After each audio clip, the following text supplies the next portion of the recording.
हां अब भैया हो जा ई खास तो इनकर मेहरारू मोह चाटे ई भैया ओकरा बाद सुअर इनका मेहरारू के चाटे हई जब ना कुर्सी पर बैठस कुर्सी पर से हट जास वो कुर्सी के कुकुर चाटे अच्छा अरे काहे इतना उजाइल बने मने मने टेंशन में के संगीत है नहीं भाई देखिए सिगरेट पियता रे अरे गावा तनी कम अब बोलता दे जा हां ये देखो तनी कि रवा टेंशन में बानी ब्याज के टेंशन में ना गावा हां हमरे नाम भोला भंडारी हां ढेर लोग के टेंशन को दिले टेंशन हो जाला बाद में विधवा पेंशन उठावे लगे ब्याज के ही मतलब ना भले स्टेज पर सिगरेट पीबो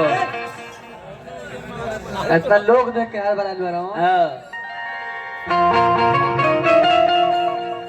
कि अरे जकरा से लोग कइलू हो करे से परेशानी दा कि अरे जकरा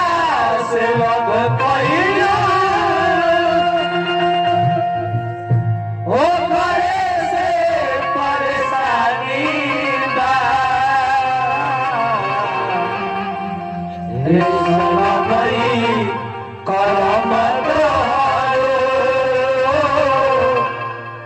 लागे खानदानी बा हे सोनामई करम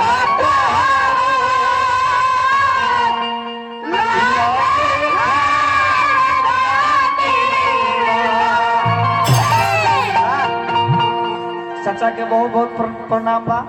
हमारा के रुपया देनी है के रुपया देने भैया के बहुत बहुत प्रणाम बा कि खाली गुड्डी जी के रुपया देनी है का है कि गुड्डी के रुपया से देने भैया भैया बहुत सुंदर लयदार है आ कहीं ना कहीं नचनिया से ज्यादा प्रेम करी यह के रुपया ऐसे देनी है जानी है कि दुर्गा जी के दान पेटी हो बढ़ा चढ़ा के दो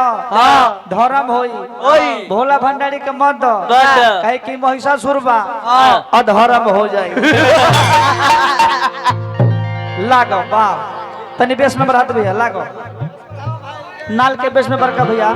नाल के बेस बढ़ा दो भैया